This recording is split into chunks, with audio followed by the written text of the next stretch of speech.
de São Paulo, sobre esse assunto. Obrigado. Bom, aí vou começar alguns pressupostos. Né? Então, primeiro pressuposto, antes de a gente entrar mesmo no tema. Aí a inteligência artificial é transversal, é uma tecnologia transversal de propósito geral, multidisciplinar e equipes com perfil. O que quer dizer uma tecnologia transversal? Quem sabe dizer? É que ela é aplicada. Não sei se é a palavra, mas ela é versátil. Não, é que ela é versátil. Não, transversal é no sentido transversal da sociedade. Eu não sei se tem esse sentido também, mas no sentido que eu estou usando, é transversal à sociedade. Ela é aplicada, hoje eu não consigo identificar nenhum setor, nenhuma tarefa que não esteja sendo usada em inteligência artificial ou possa ser usada em inteligência artificial. Então, nesse sentido. Ela é de propósito geral. O que é uma tecnologia de propósito geral? Ela é uma tecnologia digital, mas ela é diferente das outras tecnologias digitais por essa característica, de ser de propósito geral. O que é uma tecnologia de propósito geral? É uma tecnologia que muda a lógica de funcionamento da sociedade. Então, só para ter... Depois a gente pode voltar todas essas questões, mas só para dar uma ideia para vocês, as últimas consideradas tecnologias de propósito geral foi o carvão, que iniciou no século XVIII a Revolução Industrial. Depois foi a eletricidade, que foi uma outra etapa do processo de revolução industrial.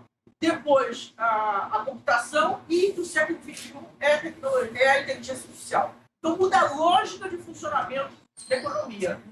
Ela não tem uma função específica também. Eu pego, por exemplo, uma máquina, não sei se você já viu 3D imprimindo casas. Você já viu isso? Alguém já viu? Começou num bairro, numa cidade pequena na Holanda, e hoje nos Estados Unidos tem várias casas, 2 andares, casas bonitas, impressas em 3D. Eu já vi imprimir um barco enorme. Então, uma impressora ela pode imprimir uma coisa pequenininha, ou, por exemplo, uma casa de 2 andares, mas ela tem um propósito específico. Ela é uma impressora.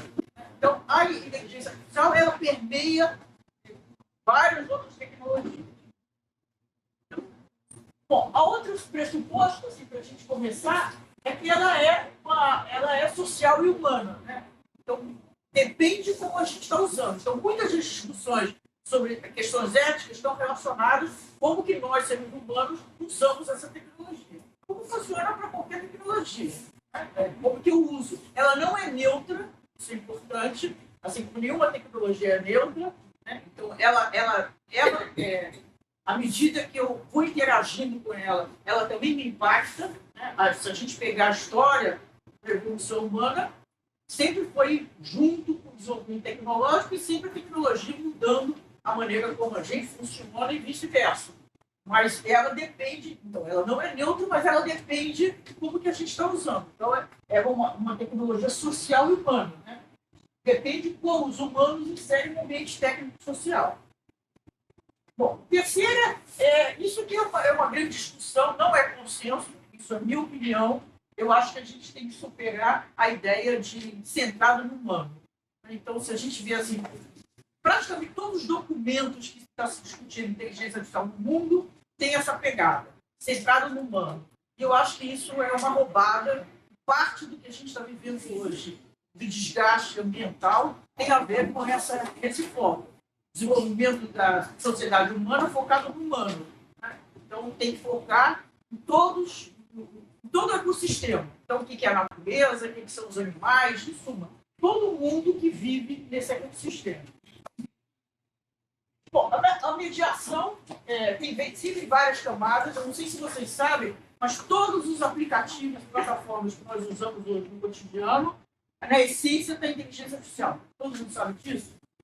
Então, ela já permeia, pelo menos a última década, a nossa comunicação e a nossa sociabilidade. E essa mediação se dá por várias camadas. Quando a gente fala assim, o Facebook, por exemplo, ele tem muitos algoritmos de inteligência artificial, tem vários sistemas de inteligência artificial com várias camadas de mediação.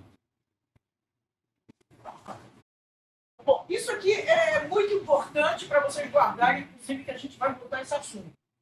A inteligência artificial é um modelo estatístico.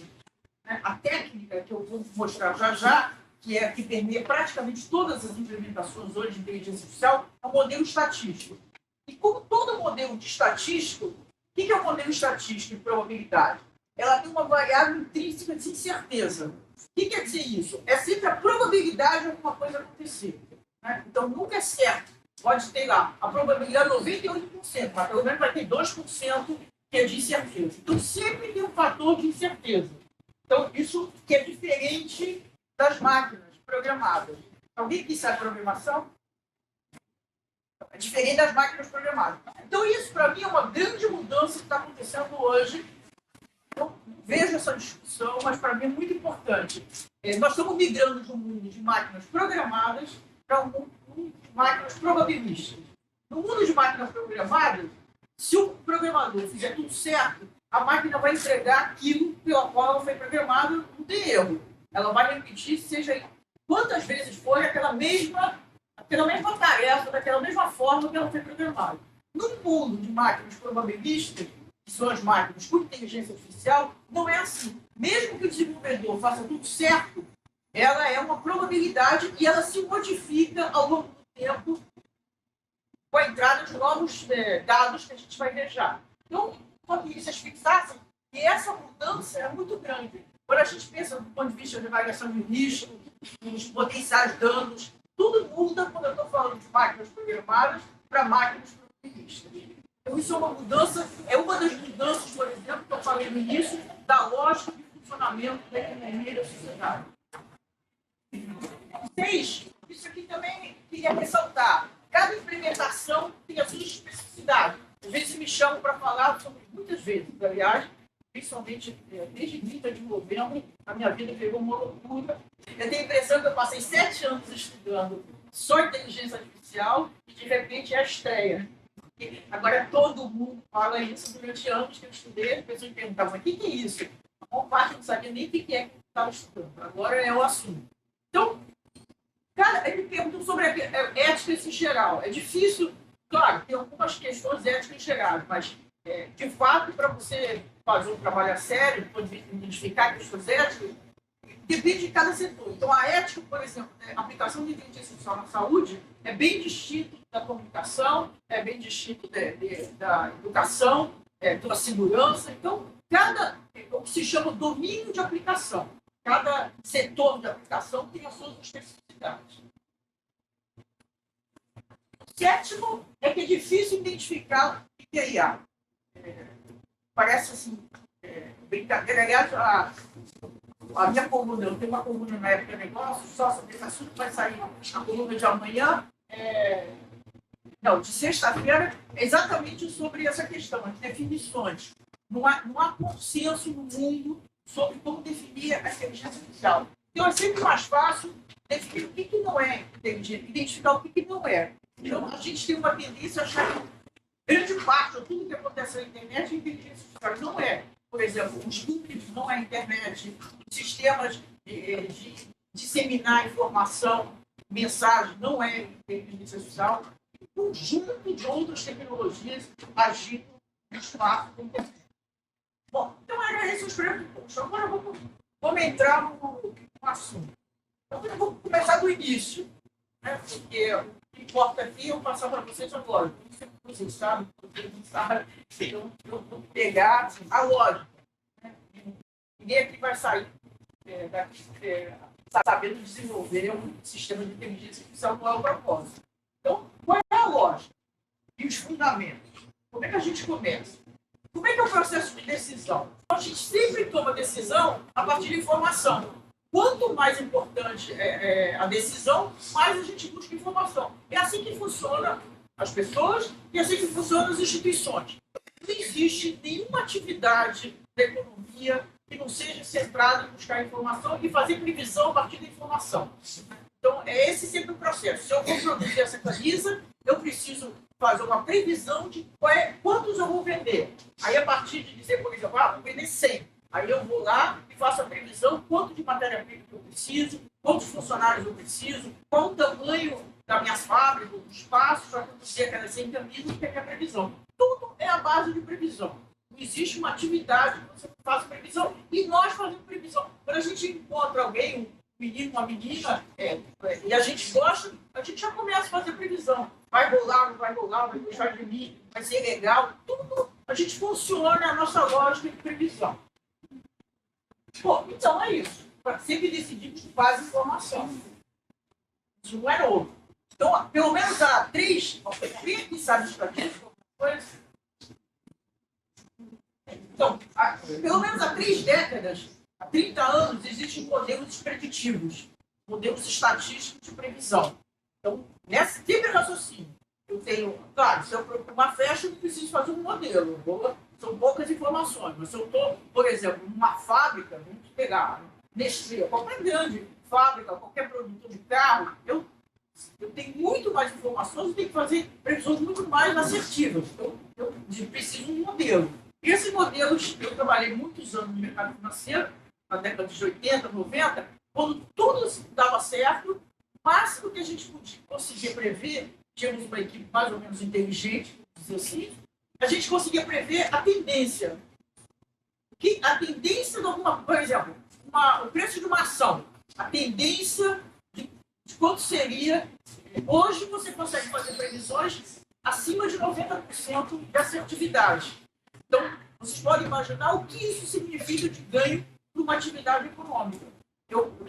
Tudo dava certo, eu tinha a tendência e hoje eu tenho previsões acima de 90%. Então, isso. Por que a previsão é importante? Porque eu diminuo o risco. Eu fico mais seguro do que vai ser o resultado. Então, isso é a data science, uma área que existe, como eu falei, há 30 anos. E como é que eu não estou falando do modelo estatístico, muito chato, quando eu fiz engenharia aqui, a única vez na minha vida que eu colei do Marcelo, aí sim está aí, do Marcelo, a única vez na minha vida que eu colei foi uma prova de estatística, aí só para me provocar, ele me mandou um papel, eu fiquei tremendo quando eu abri, oi, daqui a pouco eu te mando. Era só um cliente. Entendeu? Claro, ela entrou no mesmo ano que eu, quando eu saí. Ele foi questão. Bom, aí o modelo estatístico. O que é o modelo estatístico tradicional? Os modelos estatísticos, eles foram também evoluindo. Hoje tem modelo estatístico muito sofisticado, inclusive se confunde com o modelo estatístico de inteligência artificial. Você vê muitas empresas, muitos lugares, que as pessoas falam, estamos usando modelo de inteligência artificial. Você vai olhar, é um modelo estatístico avançado. Então, você tinha que fazer hipóteses, como vai ser amostra, teste de mas o que mudou? É isso aqui, chamada dimensionalidade. O modelo estatístico mais desenvolvido, só para dar uma ideia de ordem de grandeza, ele consegue lidar com 100 mil dados. Alguém sabe quantos parâmetros de dados foi treinado o ChatGPT? Bilhões. Hã? Bilhões. 175 bilhões. Então, essa questão da dimensionalidade é que começou a complicar para o uso dos modelos estatísticos, que são muito usados, mas começou a complicar à medida que aconteceu o quê? O que aconteceu? Qual é o novo? Qual é o novo? O que tem novo hoje em relação aos dados? Esse vai ter 2 pontos. O que tem novo, gente? O que mudou na maneira... O que é novo? O que antes eu tinha um modelo estatístico que dava até 100 mil dados e era legal, funcionava. O que aconteceu? Não. O que aconteceu na nossa vida que 100 mil dados já não é pouquinho? O que aconteceu? É que a gente vive numa sociedade hiperconectada, tá certo? Então, grande parte do que a gente faz é ou usando um dispositivo digital ou no ambiente digital. E aí, quando a gente usa um dispositivo digital ou ambiente digital, o que a gente gera? Dados. Então, nós temos o que hoje se chama o Big Data. Então, eu tenho esse conjunto extraordinário de dados na última década e só cresce. Né? Então, se eu tinha modelos estatísticos que funcionavam numa era onde 100 mil era legal, era raro você ter 100 mil dados para você usar numa sua operação. De repente, eu tenho bilhões, trilhões de dados sendo produzidos todo o tempo. Né? Então, isso muda. Então, nós temos o que se chama Big Data. Então, aqueles modelos estatísticos tradicionais, que ainda são muito usados, porque, evidentemente, você faz inúmeras situações onde você não precisa e nem usa, nem tem acesso a tantos dados. Bom, mas aí, como é que a gente... Aí, voltando àquilo que eu falei no início, eu tomo decisão a partir de informação que são os dados. Se agora eu tenho um volume extraordinário de dados, eu tenho a sensação de que eu aumento a possibilidade de ter decisões melhores. Não é certo, mas pela lógica, estão de acordo? Pela lógica é isso. Se eu tenho mais dados, então o desafio é como é que eu acesso esses dados. E se eu não tenho uma técnica, o que eu falei, a técnica de inteligência de estatística tradicional não consegue lidar com esse número tão grande de dados. Então, se eu não tenho uma técnica, esses dados não servem para nada. Eu não posso extrair informação útil deles. Então, o desafio é como que eu extraio informações úteis do chamado Big Data. É esse o desafio. Aí que entra a inteligência artificial. Do meu ponto de vista, a razão, ou a razão principal, eu acho que para mim é a razão principal, que ela tem disseminado nesses 10 últimos anos, exatamente porque é o período onde a gente está criando cada vez mais dados. Se para tomar decisão, pessoas físicas, empresas, pessoas, todo mundo, eu preciso de dados, que eu tenho um volume extraordinário de dados, tenho uma técnica estatística que me permite extrair informações desses dados, ela passa a ser importante e eu vou usando cada vez mais. Tá ok aqui? Tá claro? Então, rapidamente, é uma tecnologia complexa, transversal, já falei, multidisciplinar. Quando eu tomei decisão há 7 anos atrás de estudar os impactos sociais da inteligência artificial, eu tomei a mesma decisão concomitante de estudar a tecnologia. Aproveitando que eu tinha feito engenharia em 1943, é uma coisa completamente diferente. O prédio, aqui você conhece o RDC, monumental. Aqui, toda a capacidade ali é loucamente menor do que a capacidade hoje que não tem como ser lugar. Mas, aí eu estudo simultaneamente também a tecnologia. É limitada, por causa disso, a gente não vai entrar aqui, e é permeada pela subjetividade humana. Todo o processo, os humanos têm que tomar decisão. Bom, então, não tem nada a ver, tem a ver com os filmes que mostram? Não tem nada a ver. Tudo isso aqui, todos os filmes hoje, que falam sobre inteligência artificial, está no campo da ficção científica. Eu não gosto de futurista, que hoje passou a ser uma profissão. Eu não gosto, eu acho que assim, toda a história da humanidade mostra que você faz previsão daqui a 30. Eu fiz uma palestra em 2019, e a moça que falou antes de mim, ela fez uma previsão para daqui a 70 anos. A palestra, o que aconteceu em 70 anos. Eu acho isso ficção científica. Aí a pessoa do meu lado falou assim, ela fala que daqui a 70 anos ela não está mais viva mais, quem vai cobrar a previsão dela? Eu acho assim, um desvario. Eu já vi previsões de pessoas sérias de 2.200. Então, eu acho que a gente consegue fazer previsão de 5, 10 anos, que é coisas que já estão no laboratório acontecendo. Então, eu não sei se isso vai acontecer. Eu acho, para mim, nunca vai acontecer, mas não importa. O que importa é que hoje não existe nenhum indício científico de que isso vai acontecer. Como eu trabalho com a ciência, é isso que eu penso. Então, nós temos 2 grandes campos, assim, também só para organizar o pensamento na inteligência artificial. Esse campo aqui, que se chama Strong AI, ou General AI, que é no campo hoje da ficção científica. Não tem, como eu acabei de falar, não tem nenhum indício de que isso vai acontecer. Então, aqui tem 2 estágios. Tem o que se chama a inteligência de máquina no nível da nossa inteligência, a inteligência humana, e no outro estágio que se chama superinteligência. É a inteligência de máquina acima da inteligência humana. E aqui, nesse rosinha aí, lilás, que se chama Weak AI, ou se chama restrita, inteligência artificial restrita, é o que acontece em tudo que a gente tem hoje. Tudo que está acontecendo no mundo, no planeta, com inteligência artificial, está nesse campo. Esse campo é o quê? São modelos estatísticos específicos. Então, se eu quero desenvolver um modelo para fazer, por exemplo, identificar se uma imagem de uma tomografia computadorizada é cancerígena ou não, eu crio um sistema. Se eu quero identificar se uma ameaça de cachorro, não. Tem um outro sistema. Se eu quero identificar... Por exemplo, como é que funciona o Netflix? Sabe? Quem aqui não sabe o que é Netflix? Alguém não sabe? O Netflix tem dois grandes sistemas de inteligência artificial. Um, ele classifica o portfólio. O que é o portfólio? São os filmes e as séries.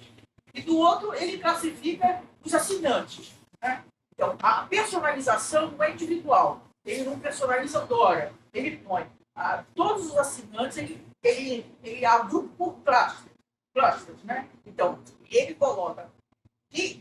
ele me coloca num grupo de assinantes com interesses afins, com afinidade. E aí entra um outro sistema de inteligência artificial, que é o sistema de inteligência artificial de recomendação. Então, a partir do perfil, do portfólio das séries e filmes, e o perfil dos assinantes, ele faz a recomendação. É sempre, insisto, sistema de probabilidade. Então, ele vai ver a probabilidade da Dora gostar daquela série. E eu acho que é um bom exemplo, eu pensei isso só no ano passado, mas é um bom exemplo para a gente ver que eu tinha comentado antes, como é limitado hoje a técnica de inteligência artificial que permite praticamente tudo. O que é limitado? A nossa experiência no Netflix mostra isso. Quando a gente assiste 4 séries chinesas, o que acontece? Só entra chinês na recomendação. Se você assistir 5 coreanos, acabou. Parece que você só gosta de coreano. Então, essa é uma correlação muito óbvia. Que se o sistema fosse, de fato, como alguns acreditam, toda essa capaz de influenciar a gente, de manipular, de mudar a nossa maneira, então, o que ele deveria identificar? Ele deveria ver quais são os elementos que tem no filme francês, americano, coreano, que agora gosta. Não tem nada a ver com a origem do país. Então, ele faz uma correlação muito óbvia, muito básica. E essa técnica é a mesma que está por trás de tudo. Por isso que a gente tem que estar atento que ela tem limites. E ela é sempre uma probabilidade e tem problemas da própria natureza da Terra. Bom, então o que é inteligência artificial hoje? É apenas um modelo estatístico de probabilidade. Tá? Eu ponho apenas entre aspas, porque ela está revolucionando a maneira, a lógica de funcionamento da economia e da sociedade. Mas é um modelo estatístico de probabilidade. Então, dentro dessa... eu já vou ter uma figura que eu vou colocar para entender melhor, mas dentro dessa... a técnica que eu falei, né, já disse o nome dela, que permeia praticamente todas as implementações, é rede de neurais profunda. Ela se chama, em inglês, ela se chama Deep Learning. É uma técnica de inteligência artificial. Então, qual é a essência dessa técnica, do ponto de vista lógico? Ela extrai informações, padrões de grandes conjuntos de dados. É assim que ela funciona. Então, ela é a capacidade preditiva de simular cenário. Então, qual é a probabilidade de alguma coisa acontecer? É sempre essa lógica. Qual a probabilidade? Isso até o ChatGPT. Já vamos chegar lá. O ChatGPT tem uma mudança de fato. Então, o que prevaleceu durante esses 10 anos, essa última década, eu tenho um conjunto extraordinário de dados, eu monto um modelo, eu faço previsão, e a partir daquela previsão eu tomo decisão. Então, por exemplo, eu sou um médico, eu estou analisando um paciente. Tem já sistemas, tem alguma, não estou falando de uma gripe, uma coisa mais básica, mas mais complicada, que tem uma dificuldade de estabelecer qual é a dose de um determinado remédio específica para aquele paciente. Então, o sistema de inteligência artificial é igualzinho à lógica do Netflix. Ele vai lá e classifica quais são as especificidades daquele medicamento e quais são as especificidades de pacientes. Né? Então, ele vai fazer a recomendação. Mas o médico não pode pegar aquela recomendação e aplicar. Isso é uma referência para ele, essa previsão, e aí ele toma decisão com base em outras variáveis, os conhecimentos que ele tem. Então, a inteligência artificial, ela viabiliza a economia de dados. Então, também para a gente entender, cada momento da história tem um sistema econômico que prevalece. Então, a gente teve sistema feudal. Bom, para vir mais para cá, em economia industrial, qual era a matéria-prima básica da economia industrial? Oi? Não, lá é do século XVIII, mas século passado. Petróleo, né? Então, a matéria-prima básica é o petróleo. Depois, no final do século passado, já foi considerado que a gente está na economia da informação em rede. Hoje, nós estamos na economia de dados. Então, qual é a matéria-prima? É dados.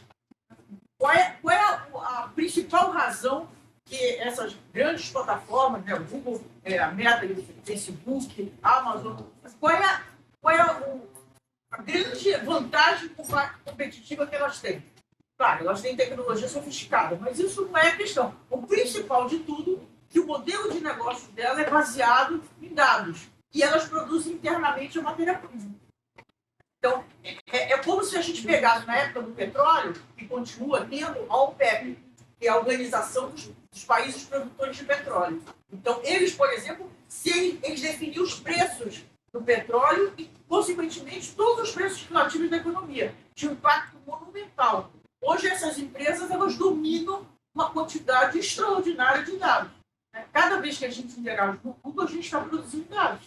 E esses dados estão dentro do ambiente, do ecossistema do Google. Então, é isso. O dado hoje é a matéria-prima e cada vez mais, vou mostrar. Então, o que se chama, no entramento também, é o modelo de negócio baseado em dados. Então, hoje, a inteligência artificial está mudando a maneira como as empresas capturam e entregam valor. Então, a inteligência artificial está, como eu já disse, em todas essas plataformas, em todos os aplicativos, eu botei aqui alguns, todos eles funcionam com base nos dados, e como essa técnica estatística única que consegue lidar com esse grande volume de dados, consequentemente, por trás tem inteligência artificial. E também várias situações. Como eu já disse, é difícil hoje identificar algum lugar que não se use. E também está no processo de transformação digital. As empresas constituídas, qualquer empresa constituída, ela está fazendo transformação digital. Transformação digital converge uma série de tecnologias, mas a base é a inteligência artificial. Então, por exemplo, a Nestlé.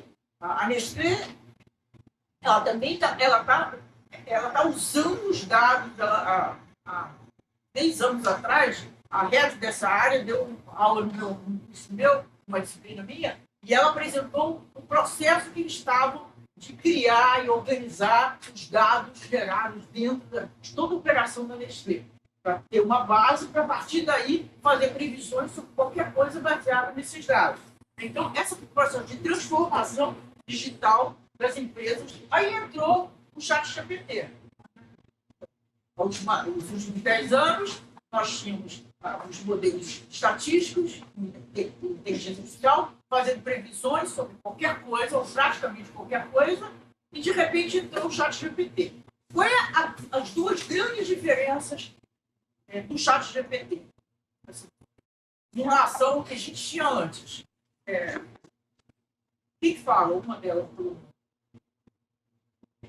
Uma é a interface. A linguagem, a interface é através do diálogo e da linguagem. Nós, humanos, nos comunicamos pela linguagem. É o que nos distingue das outras espécies. Não é só pela linguagem. Né? Na verdade, como eu estou falando aqui, eu estou transmitindo muito mais informação do que só o que eu estou falando. Então, a expressão facial. Então, é a linguagem. Então, o ChatGPT, os outros modelos de inteligência artificial, você precisa ter um certo conhecimento para você desenvolver e interagir. O ChatGPT, ele mudou essa lógica. A solução do ChatGPT é uma solução através do diálogo da linguagem. Então, isso permitiu que, em 31 de janeiro, 100 milhões de pessoas já tivessem se cadastrado para experimentar o ChatGPT. Então, essa é a primeira mudança. A segunda é que ele é multitarefa. Quando eu falei para vocês que a primeira década, essa última década, para cada tarefa eu tive que desenvolver um modelo de inteligência artificial específico.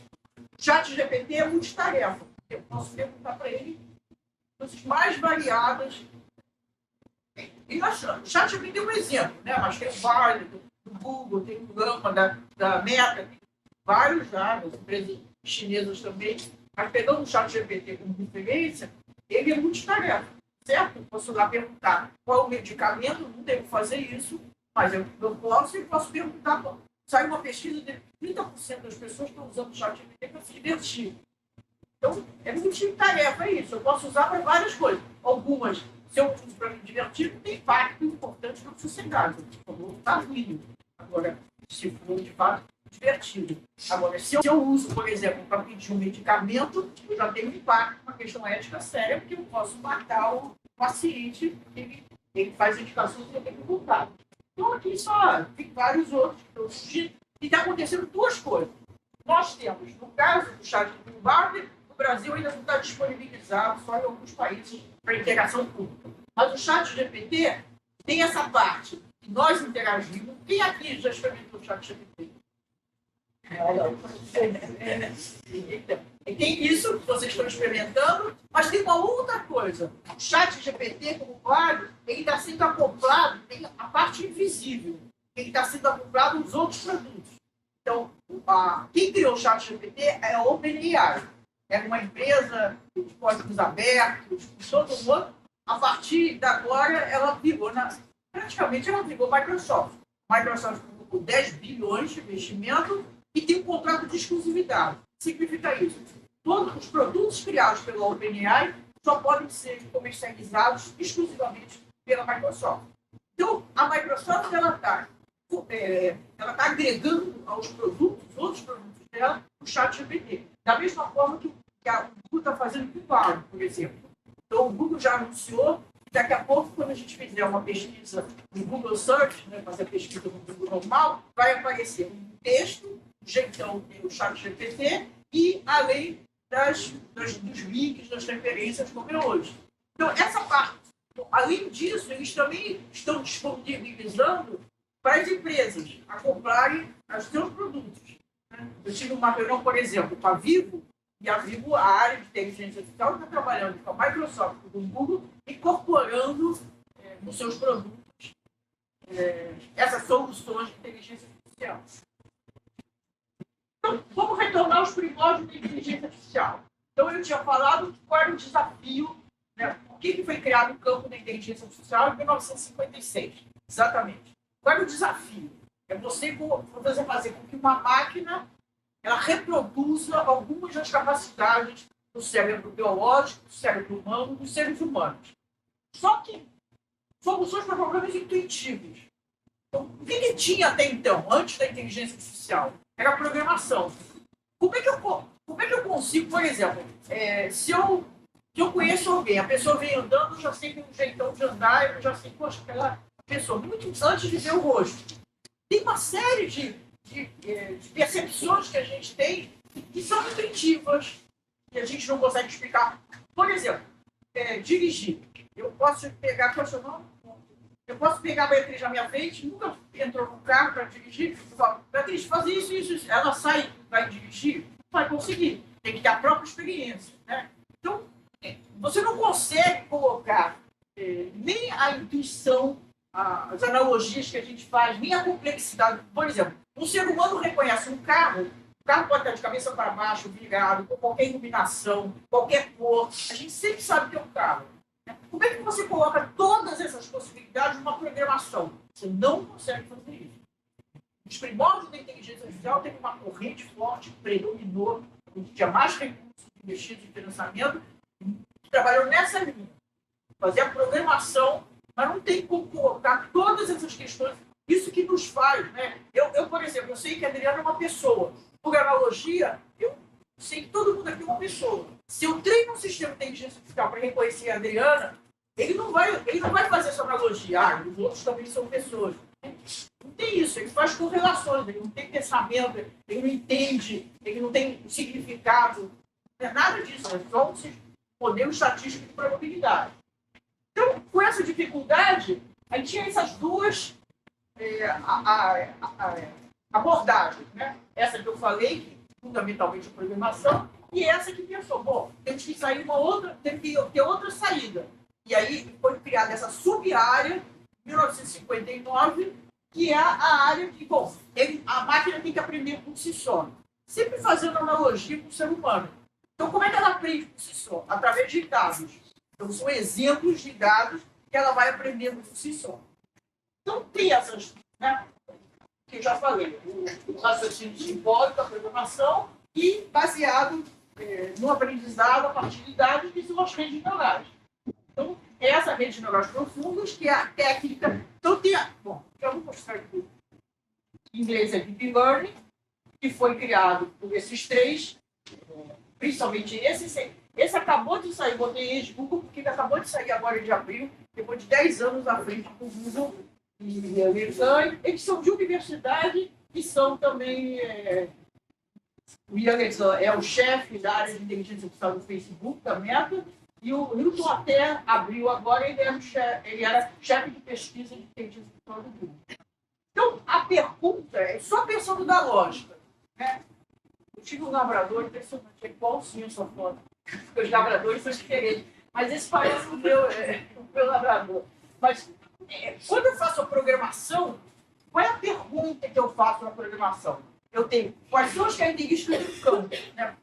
Não é possível na programação você criar identificação de imagem, de face, de cachorro. Você não consegue fazer isso. Porque a pergunta seria essa. Quais são os elementos que eu tenho que colocar dentro da programação para eu fazer uma programação para identificar o que é cachorro?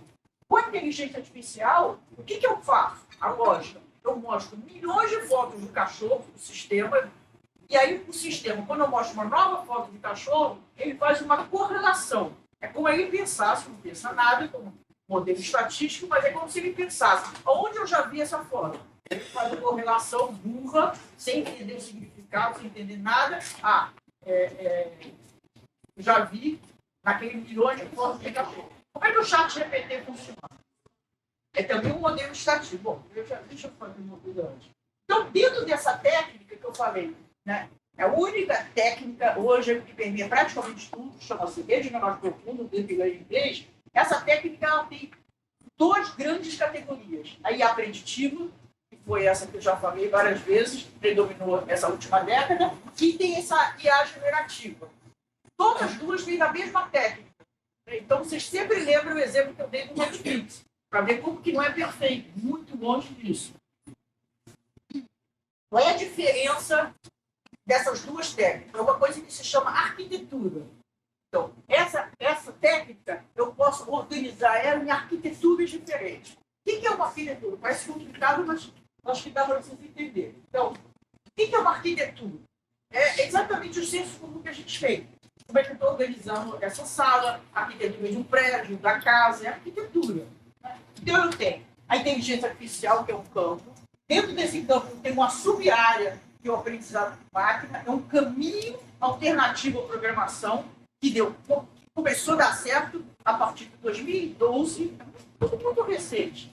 Dentro desse subcampo de aprendizado de máquina, eu tenho uma técnica específica, rede de neurais profundas, e essa técnica tem duas grandes categorias, e ela se organiza com arquiteturas diferentes. Então, eu vou mostrar aí a arquitetura. Essa, por exemplo, é uma arquitetura. Essa arquitetura da técnica é uma arquitetura que deu o melhor resultado e está por trás do reconhecimento de imagem e de voz. O que é arquitetura? Isso tudo muito simplificado, mas tem três elementos básicos na técnica. Essas bolinhas são os neurônios artificiais, essas linhas são as conexões entre os neurônios, e aqui são as camadas. Por que ela chama rede de neurais profundas? Porque é inspirado no cérebro humano.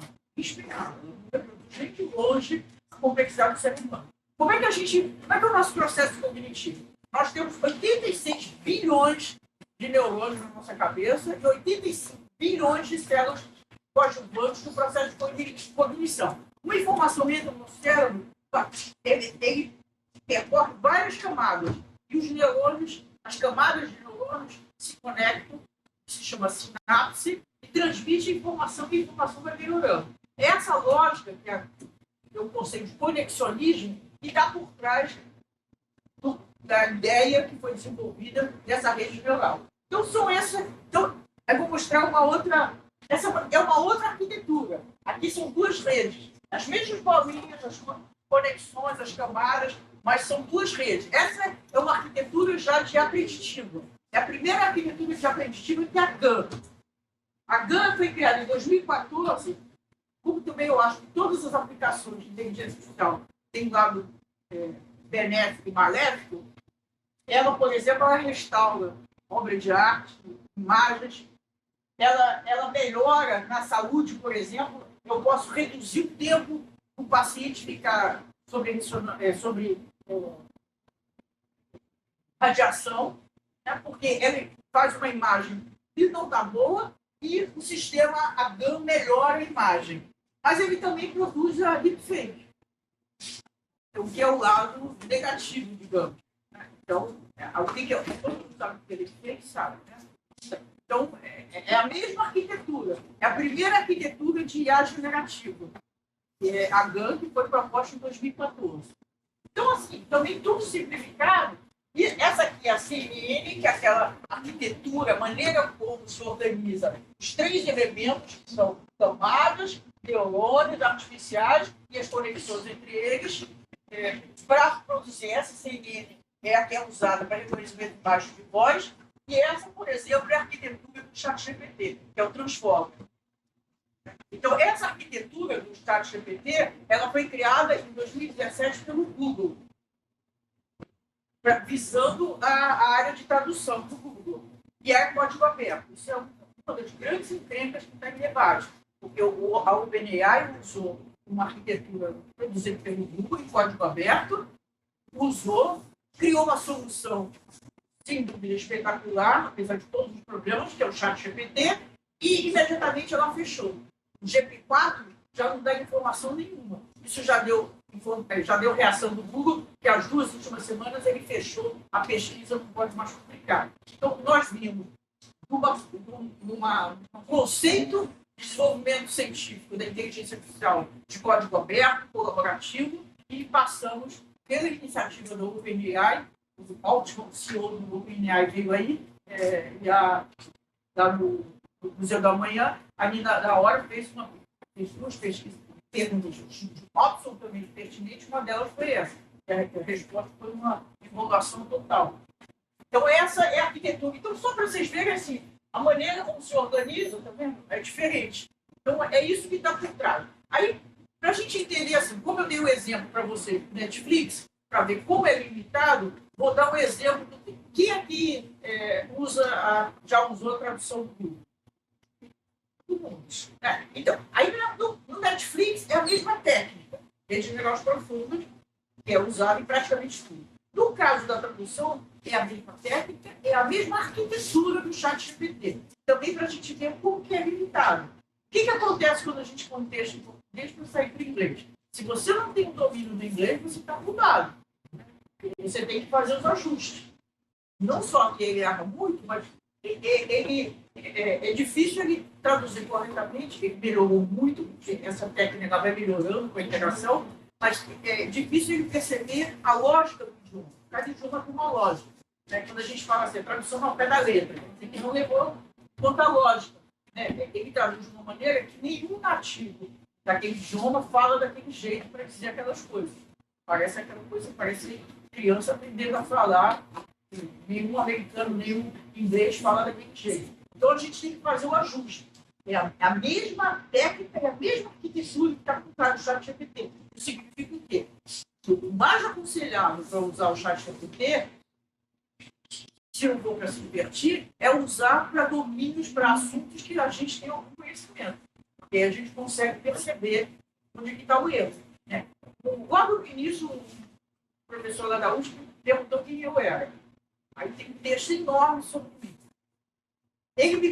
O que ele começa a fazer? Botou lá, Dora Kaufmann, quem é? Aí ele vai buscar as correlações onde apareceu o meu nome. Aonde eu estava, em que lugar, com quem que eu apareci, onde está o meu nome naqueles 175 bilhões de informações que ele tem.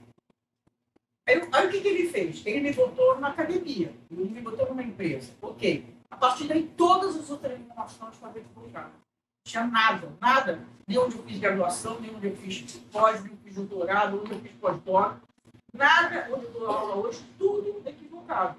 Mas a maneira semântica, a estrutura semântica que ele apresenta é muito incrível. Então, se você não tem conhecimento daquilo, você pensa, não, agora está na academia, fez tudo isso, ok. Isso, um dos impactos negativos é a disseminação da desinformação. ele dá informação. Imagina que a mesma estrutura, eu queria que vocês se lembrassem, para mim eu já vou ficar feliz, se vocês se lembrarem, que é a mesma técnica que está no Netflix, que vocês pensam na experiência própria, no cotidiano, como ela é limitada, e pensar na tradução, que é a mesma técnica e arquitetura que está por trás do ChatGPT e do Bard, como ela também é limitada. É sempre, para começar, é sempre uma probabilidade. Como é que funciona o ChatGPT? Ele vê a probabilidade daquela palavra ser a melhor palavra para encaixar naquela sentença para te dar a resposta que o usuário está pedindo. Sempre a probabilidade. Então, você faz aquela pergunta, ele sai catando pela toda, onde que já apareceu aquilo. Aí ele vai e, de repente, ele acha. Existe a probabilidade dessa resposta estar aqui. Então, ele tem tido resultado positivo, por exemplo, para fazer resumos. Tanto que a gente tem falado muito na área de educação, esquece de pedir resumo com uma avaliação de desempenho do aluno, porque o ChatGPT, de fato, está fazendo bom já ter resumos. Mas com 40 milhões de outras tarefas, ele herda. Então, você tem que... É uma base. É igual a tradução. Eu faço aqui um serviço, ele me ajuda, eu não preciso partir do zero, mas eu tenho que fazer... Eu tenho um aluno, uma disciplina, por exemplo, que trabalha com criar conteúdo para redes sociais, né? Então, o que ele faz? Ele está feliz. Ele pede várias vezes diferente do ChatGPT. O ChatGPT dá um monte de opções, aí ele pega aquilo, analisa e produz o resultado. Fica um parceiro. Bom, uma das consequências muito sérias, para mim, a mais séria, é a concentração de mercado. Porque lidar com esse volume extraordinário de dados. São poucas as empresas, muito poucas, só as grandes big techs conseguem lidar. E só para dar um número, custa a OpenAI $700 mil por dia só para rodar o ChatGPT. Vou dar um outro exemplo. A Meta está fazendo tudo de código aberto. Está sendo um caminho diferente do Google e da Microsoft. Estão numa disputa muito acirrada. Não sei como é que vai se acertar isso. Mas a Meta divulgou que para rodar a Llama, que é o correspondente do ChatGPT, precisa 2.000 e qualquer coisa, 2.100 e poucos GPUs. Para vocês terem ideia, a Universidade de São Paulo, a USP, que é a maior universidade da América Latina, o equipamento mais possante da USP tem 8 GPUs. Então, me deram uma informação, que essa eu não consegui confirmar até agora, mas que parece que o único sistema no Brasil que poderia rodar um ChatGPT é o SEMP da Petrobras. Acho que tenha outro, mas imagina assim, tem um sistema que não dá nem para rodar. Então, uma concentração louca de mercado. Praticamente só as big techs têm capacidade de rodar esse sistema. Então, quando eu estou falando das big techs, nós temos uma disputa pela inteligência artificial, pesquisa, desenvolvimento, implementação, uso, entre a China e os Estados Unidos. Anos-luz à frente dos outros países. Mas no Ocidente, que é também um problema da sociedade muito importante, no Ocidente, tudo, da pesquisa, do desenvolvimento e implementação, está na mão de 5 big techs. São essas aí que eu imagino que vocês identifiquem quais são. Né? Então, elas são cada vez mais fortes, mais importantes, e, consequentemente, existe um Estado. Bom, isso aqui é a Microsoft.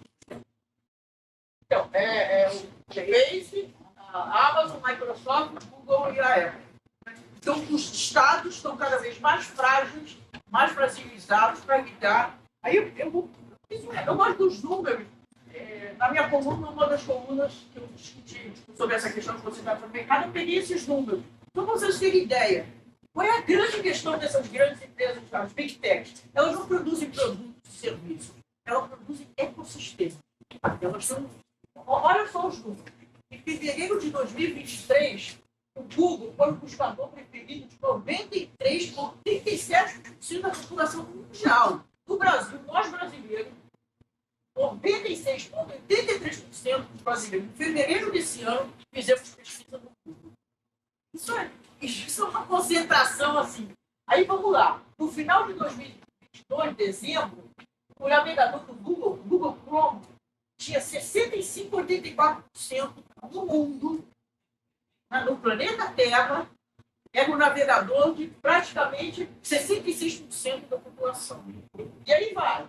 O sistema somou 32 com 23 e 10, tem a infraestrutura de nuvem. O sistema operacional celular é dividido no mundo, 70% do Android, que é o Google, e 30% da Apple. O que significa isso? Que eles têm esses enormes ecossistemas. O que significa? Eu falei para vocês que a matéria-prima dos modelos de negócio é o dado. O que eles captam com esse ecossistema de monumentais? Os dados. É difícil. Cada vez que eu entro, 97% da população brasileira faz uma pesquisa no Google, eu estou chegando os dados do Google. Então, eles têm um domínio, eles sabem, eles conseguem prever o que vai acontecer, alguma ameaça, aí eles destroem, tudo isso, um controle sobre o funcionamento do mercado inédito na história da humanidade. Hoje, por exemplo, se eu desenvolvo um aplicativo, se eu não tiver no Google Play ou não tiver na Apple Store, ninguém sabe que eu fiz o aplicativo. Então, é essa que é a concentração. Bom, potenciais riscos, propriedade, passar isso. Potenciais oportunidades. Né? Então, para ver o tema central hoje, como é que ele está transformando a geração de conteúdo. A indústria, nesse momento, é tudo muito recente, começou em novembro do ano passado, mas a indústria assim, mais atingida, no primeiro momento, é a indústria criativa. Então, eu peguei alguns exemplos assim, só para ilustrar. Né? Ele pode escrever e ele escrito postagens para mídia social. Eu fiz em fevereiro um trabalho para o Sebrae, foco sobre pequenas e microempresas, e, claro, ajuda muito, porque essas empresas têm um departamento de marketing, tem que comprar empresa de marketing, então tem um facilitador, cria uma imagem legal, muito mais legal do que tudo que eles conseguiram fazer antes. Texto para a rede social, para divulgar o seu produto, o seu serviço, muito melhor do que ele fazia antes. Né? Aí tem personalidade, guia de assunto e conteúdo para e-mail marketing, segmentar a lista, criar campanhas direcionadas. Aí também criar ideias para tópicos de vídeo no YouTube, escrever script, descrição do vídeo. Né? Tudo que é o básico, uma matéria que eu fiz na última, do Valor Econômico, eu terminei dizendo isso. O básico está dominado pela tecnologia. Cada vez esse básico vai ficar melhor. Então, não tem como, vocês são jovens, entrando no mercado de trabalho, não tem como disputar o básico. O básico pode esquecer. Tudo que é básico, a tecnologia vai fazer, já está fazendo e vai fazer cada vez melhor. Então, o que a gente, em cada uma das atividades, tem que identificar o que a tecnologia não tem, essa tecnologia, por muito tempo, não tem capacidade de fazer. Então, aqui saiu, a Adriana até me mandou, eu não tinha lido. Você me mandou, eu não tinha lido. Saiu na Piauí agora, foi dia 19 de maio. Eu achei muito interessante. Ele levanta aí já o caso da pesquisa acadêmica, né? Algumas contribuições. Então, busca e seleção de artigos. Aí eles colocaram algumas plataformas. Tem muitas plataformas. Você entra lá, eu quero fazer vídeo promocional. Vai ter muitas opções para você usar aplicativos para essa finalidade. Então, busca e seleção de artigos. E essa busca e seleção te dá, assim, essas plataformas, esses aplicativos, aí te diz, localiza no artigo que você quer, tema exatamente o que você está falando. Ele te ajuda, não só te traz o artigo. A leitura de artigos científicos, ele faz a mesma coisa. Ele vai, resume, mostra no texto onde é que está aquele assunto que você quer tratar.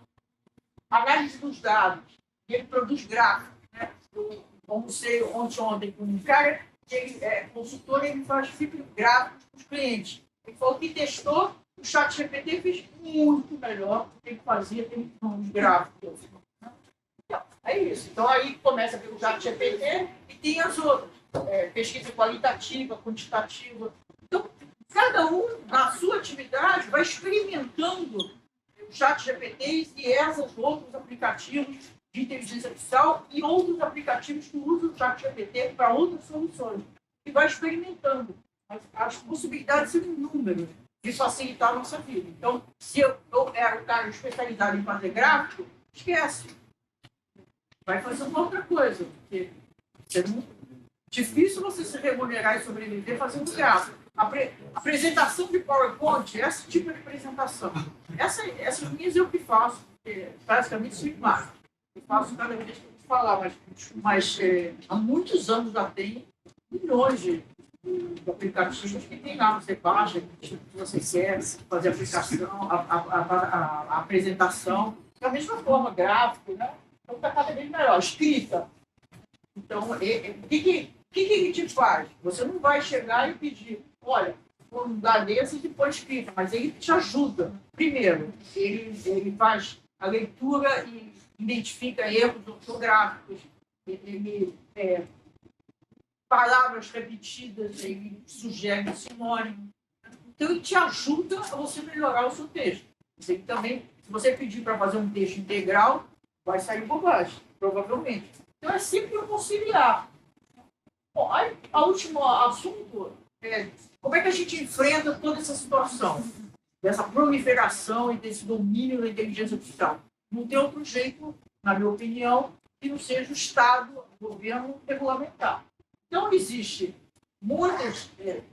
No Ocidente, não existe hoje nenhuma regulamentação de inteligência artificial. Mais avançado é um processo na Comunidade Europeia, começou em 2018, dizem eles que em junho desse ano vai ser votado.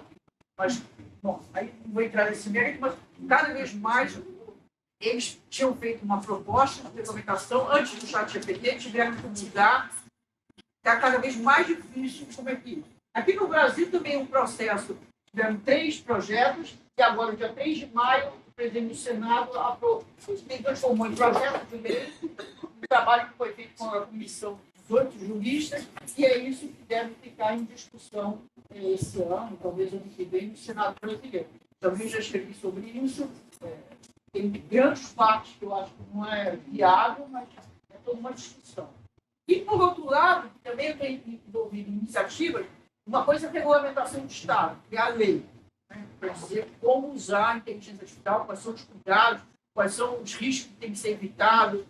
Outra coisa é o que se chama governança de IA. As instituições criarem seus padrões, suas diretrizes, independente das leis do país. Então, o que se diz, o termo jurídico é compliance. Eu tenho que estar adequado ao marco regulatório, quando ele existir, os instrumentos legais existentes, outros, e a cultura e a prática da minha organização. Então, aí esse é o último, teve agora, 3 semanas atrás, teve um evento na USP, no qual eu participei, para discutir, o título era ChatGPT na universidade. Ele acabou por várias outras questões. E o que eu chamei, uma das pontos que eu chamei muita atenção lá, que é o comitê de ética. Os comitês de ética das universidades estão obsoletos. Todos, no mundo inteiro. Para vocês terem ideia, o Stanford, a Universidade de Stanford, é muito importante no desenvolvimento da inteligência artificial, por exemplo, da tecnologia em geral, mas inteligência artificial, até abril desse ano, ele tinha 8 comitês de ética, 7 ligados à saúde e o 8º me entendi o que faz. Qual é a origem desses comitês de ética? Eles foram criados em 1974 e o foco deles é pesquisa que usa seres humanos como protege as cobaias que estão participando da pesquisa. Não tem nada a ver com as discussões que a gente está tendo hoje, né? Então, vou dar um exemplo para vocês. Em 2018, eu acho, foi aprovado no Comitê de Ética da Stanford, não sei se vocês viram, um aplicativo chamava Gay alguma coisa. Agora eu esqueci o nome. Mas qual é a finalidade do aplicativo que eu nunca entendi? Fizeram, os alunos criaram para identificar quem é gay ou não pelas fotos e movimentação na internet. Depois, já vou contar que deu um rolo danado, evidente. Então, aí eles identificavam nas fotos com quem você estava, na situação, isso, todos esses dados que a gente gera do nosso comportamento, aí saíam dizendo, esse é gay, esse não é.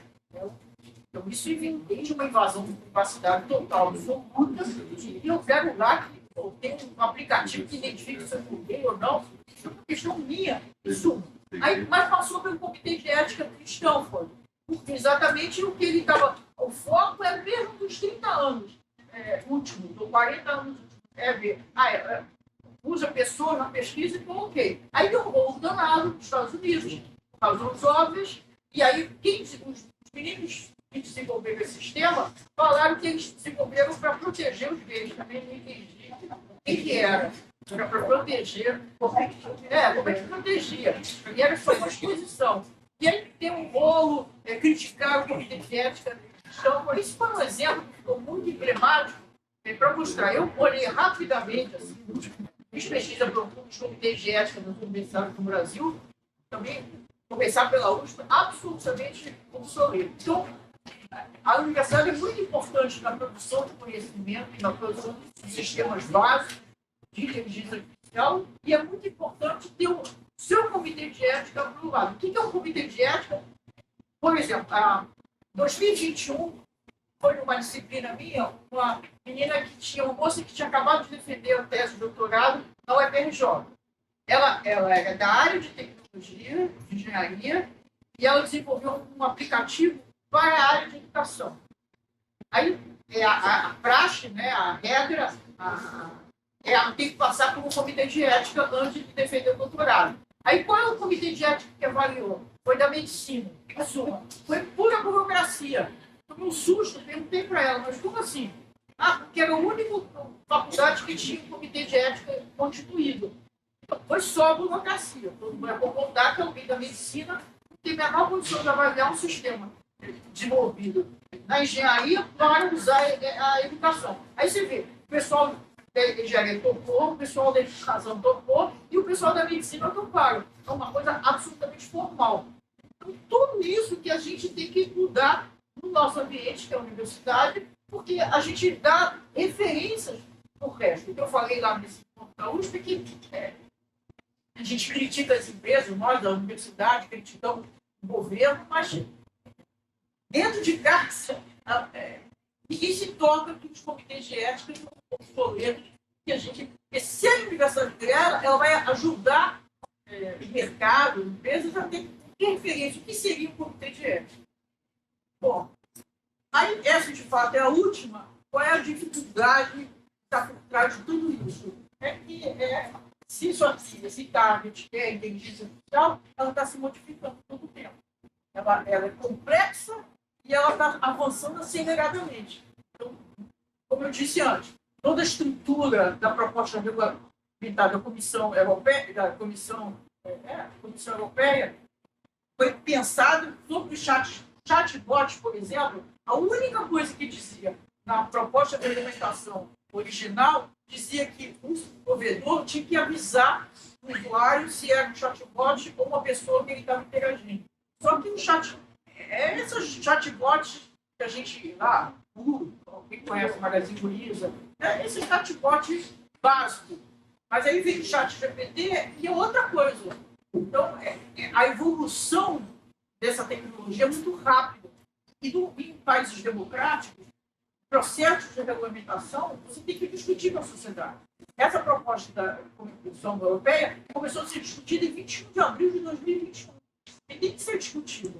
Só que quando você chega, ela já se modificou. Você já tem outras soluções que não estão contempladas. Então, isso é um problema. Como é que você regulamenta, como é que você enfrenta os potenciais danos de uma tecnologia que está evoluindo aceleradamente? Então é isso. Esse foi meu último livro que eu publiquei sobre inteligência artificial, que lancei no ano passado. É isso. O nome da minha coluna na época, é isso que eu trouxe para vocês.